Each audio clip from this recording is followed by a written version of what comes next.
Hello and welcome to From the BOLN, the Burnley podcast. I'm Andrew Greaves and this is the fuller, expanded debrief of Wolverhampton Wanderers 2, Burnley 3. We've got the preview squad back together. I'm with Darren Bentley and Nathan Rogers. Welcome, chaps. Nathan, a lot of Friday's episode was about Zian Fleming earning his chance and, you know, offering us something a bit different to what Lyle Foster did. 2 goals inside the first 16 minutes to get his Premier League account opened. You can't really have taken your chance any better than that, can you? No, and like I say, you throw enough, broken clock is right at least twice a day, you know what I mean? So it's like, we were all chatting about it on Friday, weren't we, of how he sticks at it and, he batters and he harries and he gets involved and, we've needed someone to be clinical, you know what I mean? And we've got that again with Zian on Sunday. He was so clinical. I mean, that first goal is about as good a striker's instinct and as you can ask for any striker in the league. Haaland will look at that and sort of tip his cap to him. And it was a very impressive performance for the first half of the first half from Zean Fleming. And then after that, it sort of, I won't say he sort of went anonymous, but the game shifted quite dramatically. But, to just get us ahead like that. And like I say, we've been crying out for somebody to just be a bit more clinical and just grateful that, he's turning a page. And like I say, we'll talk about it later on, but we have another striker that potentially might look to be getting a bit more clinical as well in Lyle Foster. But yeah, very, very pleased for Zian, and you could tell he had a sense of pride about him as well at the end when he scored that goal and he's pointing to the Prem badges and he looked proud of himself, didn't he? Yeah, definitely. And Daz, I mean, we've talked, for hours and hours on this podcast about the need for a striker and do we have a striker, and 2 goals against a lacklustre Wolves side, doesn't give us the answer that we're fine, we're going to be fine. But if you think about some of the attributes we look for in a striker, which is initiative, which is, creativity, a bit of bravery, a bit of strength, we've seen in the Championship and now against Wolves, Zean Fleming has those attributes, even if he's not a number 9 or even a number 10, traditionally, shall we say.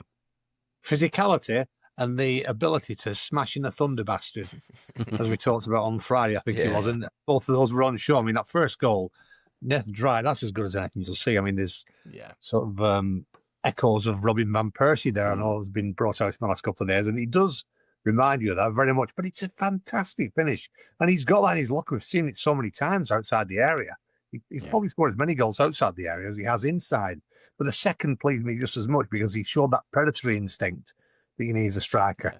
For someone who we keep saying is a natural number 10, he's the one who's making that dart to be on the end of I mean, it's a great ball from Cullen, but Hartman's pullback is just cushioned perfectly. Yeah. Then he's got the physicality to hold off the Wolves defender and smash another thunder bastard in. So just everything you wanted. I mean, admittedly, you've got to take the opposition into account. He's not going to find it easy against Arsenal next weekend. Nobody is, but these are the teams we have to beat. And the strikers in form keep the position. And I know Lyle's come on and scored later on, but you can't be leaving Zian out the team at the minute when he's in that kind of predatory form. So absolutely delighted for the kid. I mean, his first Premier League goals, he must be on cloud 9 today. Yeah. And you're looking at that strength. I mean, Nathan, for that second goal, I mean, the Wolves players and most notably the defender who let Fleming go were appealing for that goal to be disallowed. But you'd like to see that kind of strength against that Arsenal back line because they've probably not faced that kind of team, have they? I mean, we're all talking about how brilliant Arsenal are and they're grinding out results. I don't think they were that impressive against Crystal Palace, but got their noses in front. Yeah. He is a bit of a rarity in terms of him. There's not many other forward players or players playing in striking positions who are almost that traditional, old-fashioned, dare I say, the Ashley Barnes type. And we know from past experience when Barnes has gone up against the likes of Van Dijk and Liverpool or Arsenal, even where he's caused problems. These big sides, their defenders who are a lot more cultured don't like that bit of shirt pulling, bit of backing in and rough and tumble, do they? Yeah, like I said, we touched on this on Friday, that defenders don't necessarily in the modern day like it up 'em. You know what I mean? It's a real Sunday league shout, but they don't like it up 'em. They don't like a striker right in the face, right in the chest. You know, the second goal was proof of that. Is that, you know, the centre half were giving everything that Fleming was giving back, and it was a really good tussle to see, but. Fleming just got the better of him, and you know I'm not surprised he looked at it, but I am surprised he looked at it. You know what I mean? When he did go in, I almost felt like, oh, here we go again. Like they're just going to nitpick for anything. But then you watched it back. It was Fleming had his shirt, the centre half had Fleming's shirt. Then he's throwing him on the floor, but to show that sort of strength and, you know, like determination to get on the end of.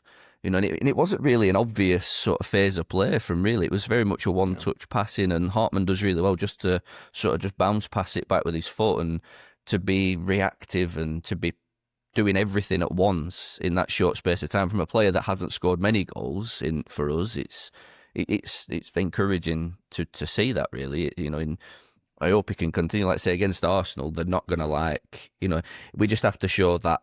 You know, that confidence going forward when we can get the chance to go forward. And if Fleming's going to be that man to do it, then I think he might get a little bit of success. I'm not saying he's going to score against Arsenal, but I think these Saliba and Gabriel, they might be a bit taken aback by it a little bit and think, hold on a minute, who's this?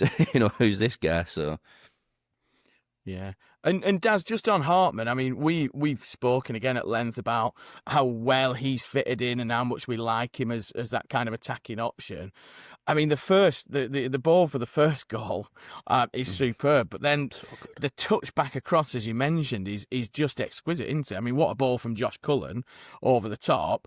But, I mean, that kind of creativity from his fullbacks, we saw it with Walker the week before against Leeds with a cross for Ugochukwu's header.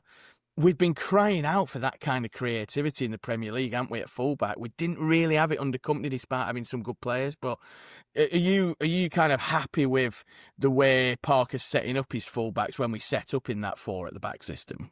Yeah, I think so. I think we could touch on this later. I think we lost our way a little bit later on when we perhaps asked the fullbacks to push on as a matter of fact, because he never really got forward once the substitutions were made. But what Hartman has got, he's got a weapon in that left boot, hasn't he? He can ping a crossing, he can ping a 50-yard diag. He's got the lot, and you can widen that conversation, I think, to most of the signings that we've made. You know, the signings we've made in the last 12 months, just compared them to the 12 months previous, they all seem to be gelling quite quickly. They all seem to be working quite well. You know, there's certain, some are working better than others perhaps at times, but there's an excitement about the players that we've brought in, and Hartman's right up as good as anybody to me. He's been terrific at the start of the season. Got himself back in the Holland side as well, and he's a slight-looking figure, isn't he? He doesn't look like he's got anything about him at all, but he's a tough little nut. Yeah, I think everyone likes him, don't they? He's a class act. Yeah. He suits that name that the PSV fans were giving him. They were calling him the Pitbull, weren't they, all the time, just because he was tenacious and aggressive, and like you can see he's a small little thing, but he puts up a fight and everything. But the common theme on, like I said, Twitter's not a good gauge for anything, but when you see in fan pages and opposition fans all saying the same thing about a player, and they're all saying, wow, Hartman's a real signing, it's a real positive for him. He was quality, absolutely quality on Sunday.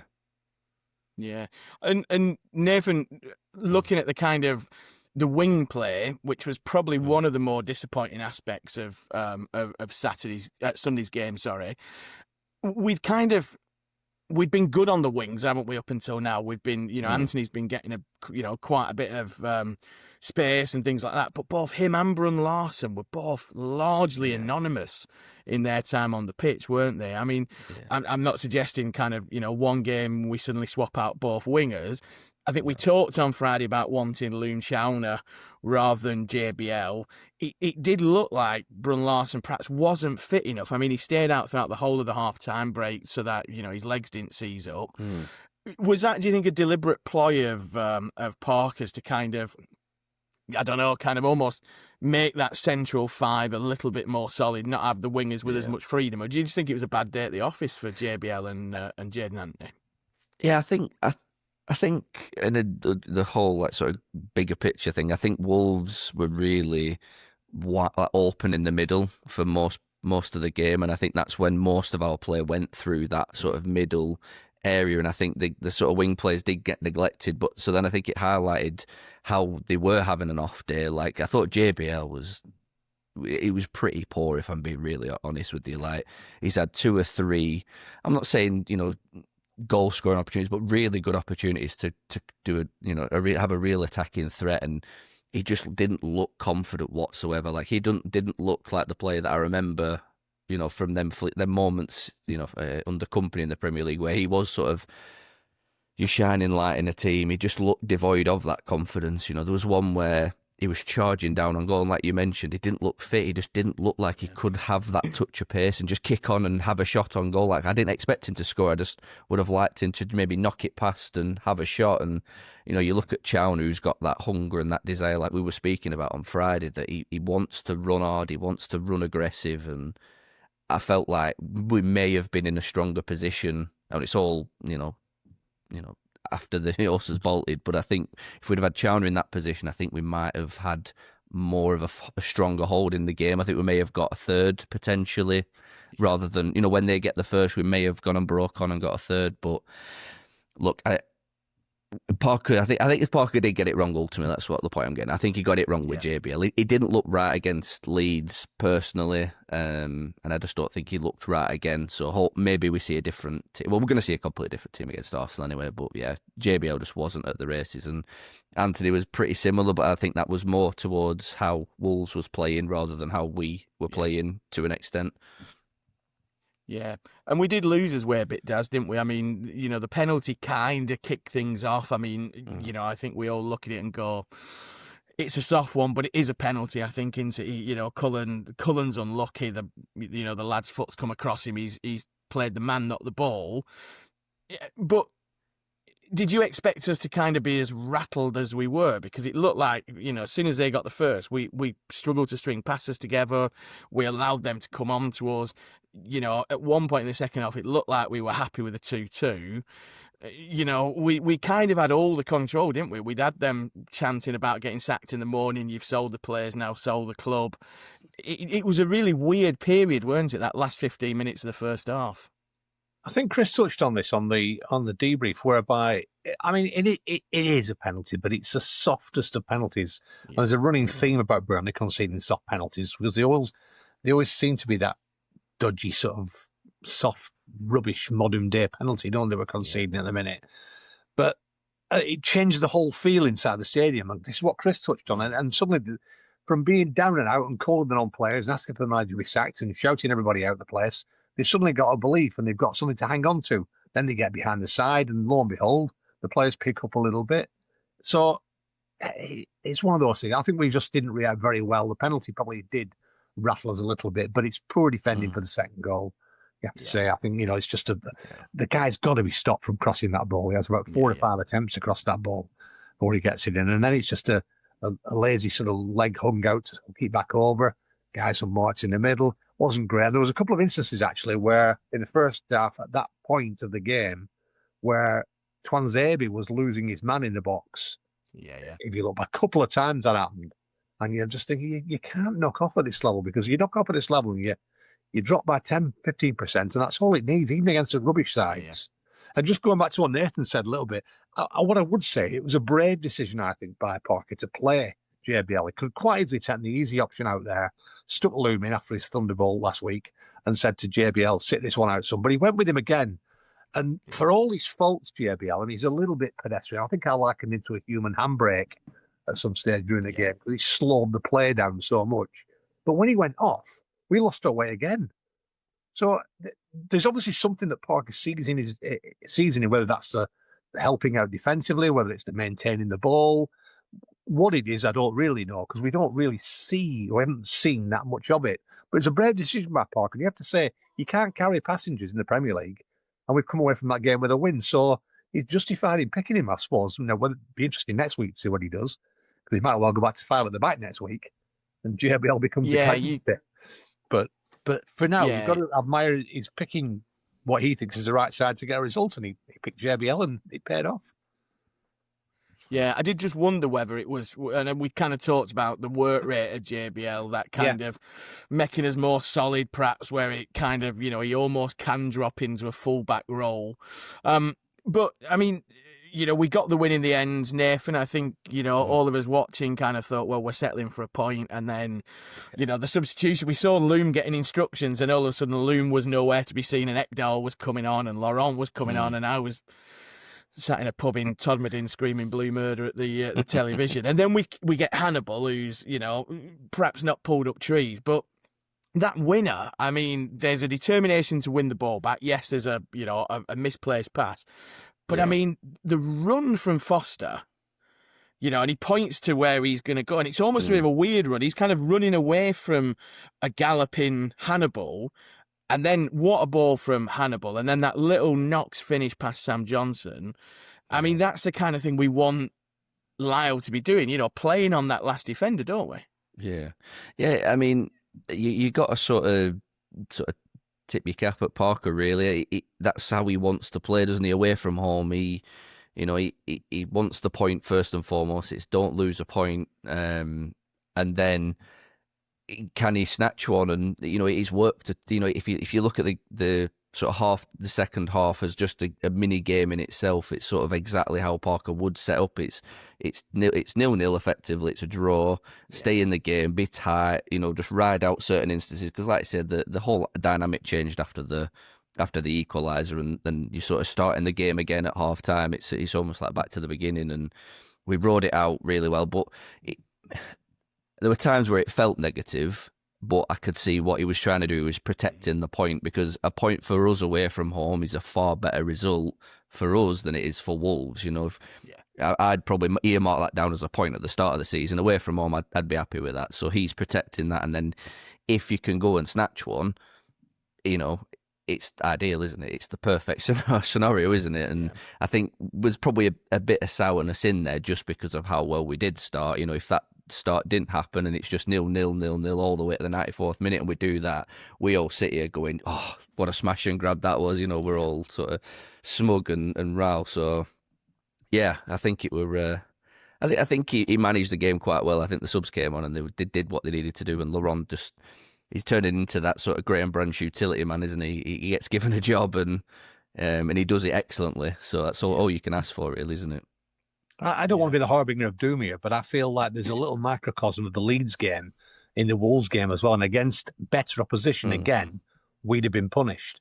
I think we surrender the initiative in games a little bit too easily for me. For the first half hour of that game, we were magnificent, I thought. We were spreading the ball about. It was beautiful football. It was on the deck.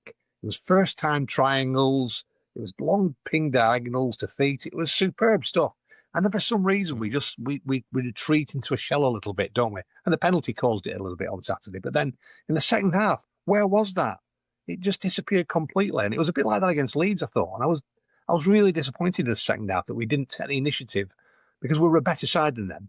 And I think we allowed them to dominate proceedings. And but for a crossbar and an unbelievable save, again, we don't win that game. Yeah. So I think there's an element of caution in there that we've beaten Leeds, we've beaten Sunderland, we've drawn with Forest, we've beaten Wolves, the poor sides that we need to beat, and we're doing the job we have to do brilliantly. But we just have to be, I think, a little bit more tuned on for 90 minutes. Yeah. Because we have that ability, haven't we, Nathan? Like Daz said, that first half an hour is probably as good a spell as we've had in a game. Just to kind of put a bit of meat on the bones of how well this season's going. I read something somewhere. Somebody might have put it in our WhatsApp group, actually, Daz. But it took us until December 23rd under Vincent Kompany to get 10 points. Yeah. We sat here on sat there on the 26th of October, really, day of the game, on that amount of points. You just kind of think now maybe, Parker can just release that handbrake a little bit, don't you? And kind of actually, teams do struggle to kind of, cope with what we're about, because, we've scored two very different goals in that first half. The third goal's different again. We're not just lumping it in from wide or from deep. We have got that ability to kind of keep up, haven't we? We know we're a fit side. They work a lot on fitness. Do you also want to see us just, once we've got the foot on the neck of the opposition, so to speak, keep pushing down? Yeah, I kind of do. And then I'm like I say, I am sort of cautious. Like I say, we are in the Premier League, aren't we? And any of these teams can potentially pick you off. It doesn't matter where you are in the league. You're in the Premier League, you're at the top table, and yeah, it's a tricky one. And I think we are riding that balance okay. I think we're treading on it. I think Sunday in particular, I don't think that if that penalty doesn't get given at 2-0, I do think we comfortably ride out that game. Personally, I think we shut up shop. Laurent comes on, Ekdal comes on. We almost go to a back six, and we see the game out. We absolutely probably get hammered for the rest of the game, and Wolves have all the possession. But we see it out. We know we've done it against Liverpool. We've done it. We can ride these teams. We can ride these games out. It was just that penalty just changed the dynamic, and like I say, it was a big shift. The atmosphere went. It changed, and it's horses for courses, isn't it? And like I say, are we going to play like what we did against Sunderland against Arsenal? No, we're not. We're just probably going to start the game with 5 at the back and just sort of batten down the hatches and let's see if we can get one on the break. But at the same breath, there is an element when we are on top. I would have liked to have seen us, push on a little bit more. And at 2-1, I would have liked to us. We just didn't react well, did we? I would have liked us to sort of settle in a little bit and then just push on a little bit more and, get us up that picture. But when we didn't, we retreated and we backed off and we looked confusing. So there is that sort of towing of the line that we need to manage a bit more carefully, I think. Yeah. And a word on Martin Dubravka. I mean, you touched on the unbelievable save, Daz, but I mean, again, we've kind of gone, he's kept us in games, he's proving to be a very, very good signing. I know there's lots of calls for him to be given a new contract already, but I mean that save right at the end, 96 minute, you can almost forgive a goalkeeper for thinking the job's done. We're kind of beyond the added time that's shown. We've got the goal, but the reflexes on that, because it's past him, isn't it? Really, it's past him, and he somehow manages to reach back and grab it. Goalkeepers do get better with age, but we can't surely have expected the performances from Martin Dubravka that we've seen so far, can we, Daz? It's a remarkable set. I mean, I must have watched it 25 times. I was showing it everyone at work today, saying, you've got to see this to believe how good it is. I mean, we've seen some great saves from Heaton and Pope over the past few years. We've been blessed with goalkeepers, but this guy is. I mean, what a signing for a couple of £1 million. To ship Trafford off to Manchester City's bench and bring him in for £2 million. And the defence now have a confidence in him, don't they? That if they're in trouble, he'll bail them out. He's been a fantastic sign. And that is, I'll tell you now, if Alisson makes that save, or any of the top goalkeepers, we're seeing it on loop on Sky for the next 3 days. But the fact that some of my colleagues at Everton haven't even seen the save yet tells you all you need to know about Burnley. How they're underrepresented in the media. And we love that in some ways, don't we? Love it and we hate it. But but a word, I have to say, a word for Lyle Foster. I am his biggest critic, as everyone will know. And I thought he took his goal brilliant. And I just hope that provides him with a real spark, because he doesn't do that enough for me. What a beautiful little touch. But not just that. As you said, the run, the pointing to the other side of the defender with confidence he had the ability to get past him. Yeah. The ball was perfect, but then the natural instinct there might be to lash it or just walk it round the keeper, but he's just a little dink. It's a fantastic finish, and I'm so pleased with the kid. I mean, he struggles for goals, but that will hopefully kick him on now. I hope so anyway. I think he'll be back on the bench next week, man. He can't drop Zian. Yeah, definitely. And just kind of just looking at very briefly, Nathan, to Arsenal, we do expect us to go 5 at the back again. Whether that is Laurent coming in or Ekdal coming in, but I mean, the Arsenal game now, given we've won at Wolves, it becomes. I hate saying this, but it almost becomes less important, doesn't it? I mean, you're already kind of up against it to get a positive result. I'm not saying we won't get a positive result. You say free hit then? You were always I'm not going to use the words free hit. I'm not going to use the word free hit. But it is kind of, isn't it, Nathan? I mean, you go there with a bit of confidence in that. Yeah. Look, we've got 6 points from 2 games. I think we'd have probably been happy with 7 points from that run of 4 games. Leeds, Wolves, Arsenal and West Ham. With 6 points in already, there's no reason why we can't go to West Ham and and put them to the sword, because they're worse than Wolves Yeah. in a lot of respects.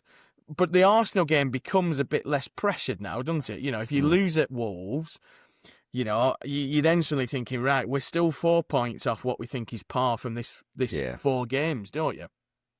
Yeah, I said that to one of my mates at work today, was the pressure valve's just been released again on Sunday, a little bit more, that them extra 3 points, you're a little bit further on where you want to be. Like, say, I think I'm doing what you do, Greavesy. I'm just marking down the results of what I predicted at the start of the season, and we're trending like I think we're ahead by about 3 points at the minute where I predicted us to be. So the pressure valve's just been released a little bit, and these games against the bigger teams, they can just become a bit more dicey for the opposition team. Now you've got a team like us that isn't desperate for the win. We can play with that little bit more freedom and a little bit less pressure. And I said before we started this that I've just got a feeling. I'm not saying it's going to happen any source, but I've just got a feeling we've got something in us at home this season. We made Liverpool sweat. We gave Forest a really good game, and they were dying for a win. They needed a one more. So is there something building? I don't know. Maybe I'm just being a bit hopeful and a bit giddy after a Sunday win. But Arsenal aren't scoring a lot of goals. They're just getting the job done, aren't they, in the Premier League? Which is it's a making of a title winning team, and of getting the job done. So if we can just ride it out, like I said, we should be doing against these big teams, ride it out. And make them work for that win at least. That's all I can ask for on Saturday, is just make them earn that win. Yeah.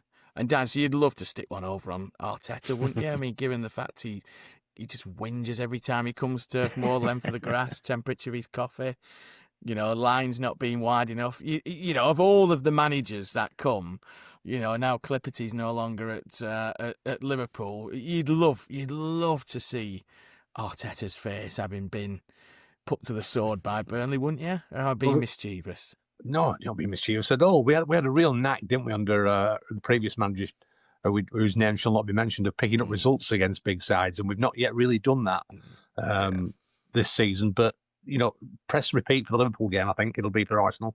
We'll sit in deep. We'll try and surrender possession to them. An interesting stat that popped up I saw today, that this about 17th or 18th in the Premier League in terms of goals scored from open play. So they're wholly reliant on set pieces at the minute, or it seemed to be. Now, that's not our strength either, crosses into the box. I don't think we've been brilliant on this season. So that'll be an interesting one when the big guys come up from the back. But if you keep it tight for 20, 25 minutes, you never know, and you can sniff a chance or two out at the other end. Against Liverpool, we were worthy of a draw, I thought, just for the effort we put in. It was a masterclass of a defensive display. And full well he'll have them on a leash all week. Have the defenders tied with a 20-yard bungee up to the post. Thou shalt not stray. And hopefully that can frustrate Arsenal. Hopefully Gyökeres is playing, because he's probably a bit and miss.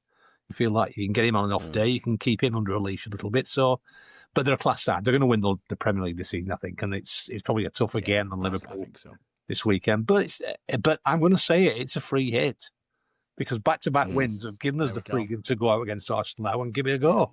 With West Ham coming next, you put your eggs in that basket a little bit, I think, in the West Ham basket, but because it gets a bit tougher again after that. I think we've got Chelsea, Newcastle, teams like that coming up. So West Ham's a massive game.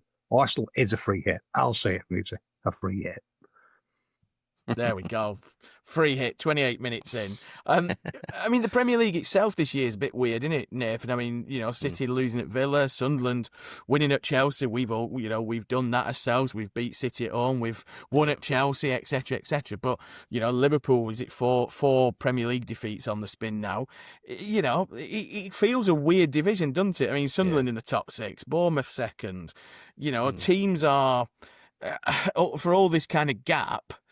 We're 5 points clear of the relegation zone. Leeds are 6 points clear. Sunderland are aiming high. The big boys aren't having it their own way. I think I saw a stat that it said it's the first time Chelsea, United, Liverpool and City have all been outside the top 6 at this stage since something like 1992. Wow. It's a weird division this year, isn't it? Yeah. I think let's say the 3 promoted teams have really sort of, caused a bit of mayhem, haven't they? I think evident in a club like Wolves is I think they've sort of took the foot off the gas and thought, we don't really need to strengthen. We can get away with the 3 coming up. And I think West Ham have been guilty of that as well. They think, oh yeah, the 3 that come up will just go straight back down, so we'll have enough to sort of stay along. And this year it's looking like, we're going to be giving it a right old go. And I think that, I think what is going to happen is a side effect of that is it's going to make that sort of points threshold to stay up just creep up that little bit more. It's probably looking over into your mid-30s now rather than your sort of low high 20s to stay up now. So, which it's sort of our own downfall of we're doing well. It's just set that bar a little bit higher for us to reach, but others have got to attain for it. And now you're going to have clubs sweating. West Ham are going to have to get themselves in gear, or else they're going to have to make another managerial decision. Potentially. Wolves are definitely going to pull the trigger on him. I don't see how they recover after all the meltdowns I've seen over the past sort of 24 hours at Wolves. And then you've got teams like down there that, Forest. I know we sort of saying nice things about Sean last week, but he's got a tough job to do. He's got to start winning games because we're 5 points clear now. So he needs to win at least 2 and hope that we lose 2 to sort of pull us in. So, you got Fulham down there as well. It's a funny old league this year. It is a funny old league, and long way to continue for the rest of the season. I don't want it to plateau like it usually does and gets to sort of end of February, and that's sort of the lay of the land, and that's it, job done. You sort of want a bit of mayhem and a bit of chaos, and long way to continue, I think. Yeah, and with Wolves and West Ham, and maybe to a degree Forest and Fulham, Daz, I mean, we kind of knew we were running out of time in the Premier League, didn't we, towards kind of the end of Sean Dyche's tenure. It felt like we'd not invested enough. We'd kind of, he'd overperformed ridiculously for a couple of years before he lost his job and we went down.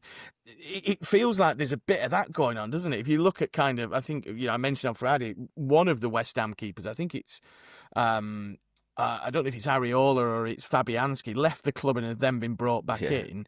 It all feels a bit like Bardsley goes and Bardsley comes back in. But, you kind of feel like some of these clubs are just perhaps running out of rope and, they're kind of grasping for this rope to stay in the top flight. But, the rope's running out and there's not much to grasp onto, is it, for some of these clubs? Football's cyclical. Football happens in cycles, and West Ham will have had a good spell and a bad spell and a good spell and a bad spell. Wolves, similar. Wolves have been bouncing around divisions plenty of times, Championship and Premier League. So these are not really, and it's hard to say you're an established Premier League side unless you are a Liverpool or Chelsea and Aston Villa and Arsenal and Man City, Man United. You're not an established Premier League side.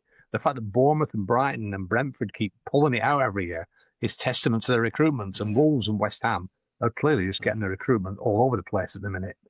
And that can happen in time. You make a few bad decisions. You burn your money away on a couple of bad signings. You try and keep Thomas Souček in your side, who can't run as far than me, and you start struggling. So we've just got to keep smart with our recruitment and try and keep ahead of the curve. And you can see from Alan's forum the other day, that's one of the things he did talk about was how the recruitment at Burnley is all about bringing players in who are hungry and want a little bit, and how we can move them on and improve them. Some clubs don't seem to be doing that. Some clubs seem to be bringing in established players and trying to make do on that. So the order has been upset a little bit. I still fancy Leeds, Burnley to be down there at the back end of the season, fighting for their lives.